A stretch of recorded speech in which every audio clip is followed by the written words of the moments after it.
Hello, I'm Margaret Barajas, Pennsylvania State Long-Term Care Ombudsman. Together, you and I and our dedicated team of long-term care ombudsmen will serve more than 158,000 Pennsylvania consumers this year. The scope of this office, in fact, stretches far beyond the community in which you will serve and began before most of us were on the scene. So before your formal training begins, thank you for taking this time to allow me an opportunity to share with you a brief but important overview of the office, the responsibilities you will carry out as representatives of the office, and the critical role that you and other long-term care ombudsmen play in public service to our nation. First, I'd like you to see the important role you'll fulfill in our organizational structure. This office is overseen by the Administration on Aging, or AOA, and the AOA's Administration for Community Living. Every February, every state ombudsman submits a detailed report to the Administration for Community Living. The contents of that report are generated from all of our advocacy efforts and those that you'll carry out once you've completed your training. Most state ombudsman offices are housed in their state unit on aging, also known here in the Commonwealth as the Department of Aging. At the local level, many, but not all, local ombudsman entities are located within area agencies on aging. Throughout the 50 states, Washington, D.C., Guam, and Puerto Rico, our network has more than 7,000 volunteers and more than 1,300 paid staff, certified to handle complaints and charged with advocating for residents of nursing homes, assisted living communities, and other board and care settings. How did we get here? In 1972, the federal government established 5 nursing home ombudsman demonstration programs to focus on how to resolve nursing home resident complaints.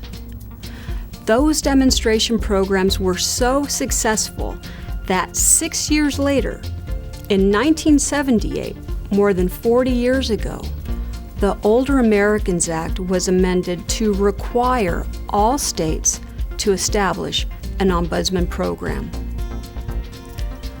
These services were established then and have always been designed to be local community efforts utilizing volunteers.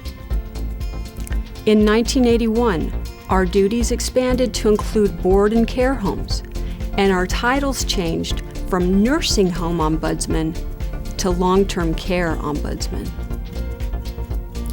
In 1987, we were acknowledged as a health oversight entity, gaining HIPAA-level clearance to resident records with their consent, and states were required to establish regulations to protect us from willful interference or retaliation.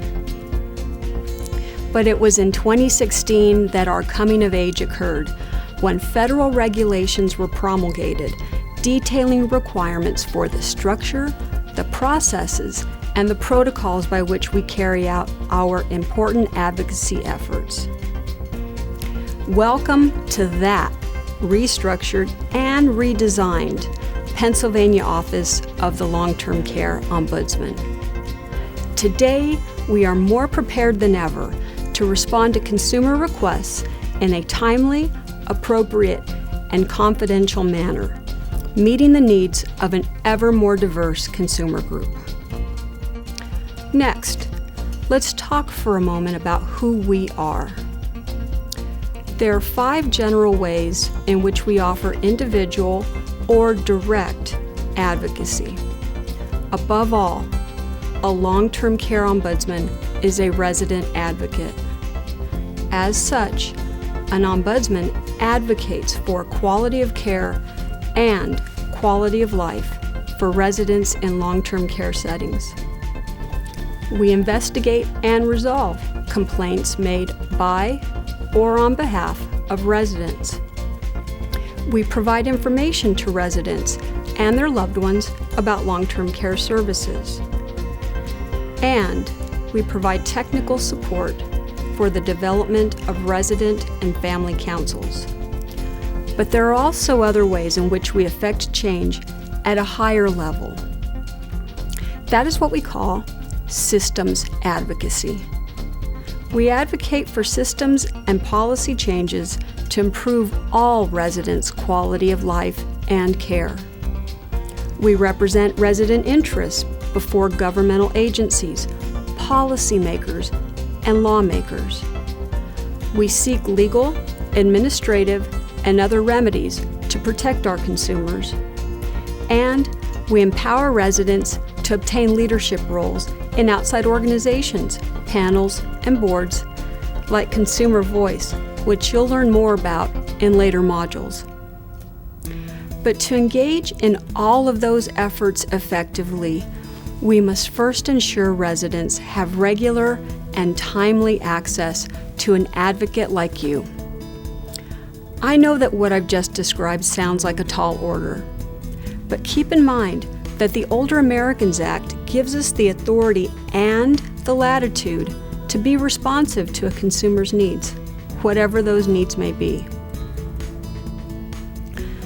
As you get to know your residents and their families, they will look to you for guidance in resolving care concerns, resident conflicts, establishing access to privacy in romantic relationships, and even end-of-life and grief concerns, among other issues we can't yet anticipate. And in your Ombudsman journey, I am quite confident you will find something else, as I have. While the residents will receive the greatest benefit, you may well achieve as much or more fulfillment from your efforts as a long-term care advocate. Now, I've just described what we do, but there are some roles we don't fulfill. We do not conduct licensing or regulatory inspections or investigations, though you will become knowledgeable of federal and state regulations in order to be a good advocate. We are not adult or older adult protective services investigators, though we do provide information about how to prevent and how to report abuse, neglect, and exploitation.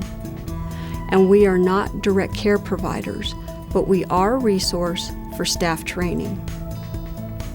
Together, you and I, and Pennsylvania's network of local ombudsman and regional ombudsman specialists can assure that, in accordance with federal law, our loved ones and other older adults and individuals with disabilities can live their lives with dignity and respect, receiving the individualized care that they deserve, and receiving that care in the least restrictive setting of their choice.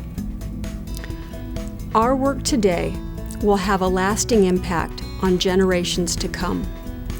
On behalf of the consumers we will together serve, thank you for your decision to become a long-term care ombudsman.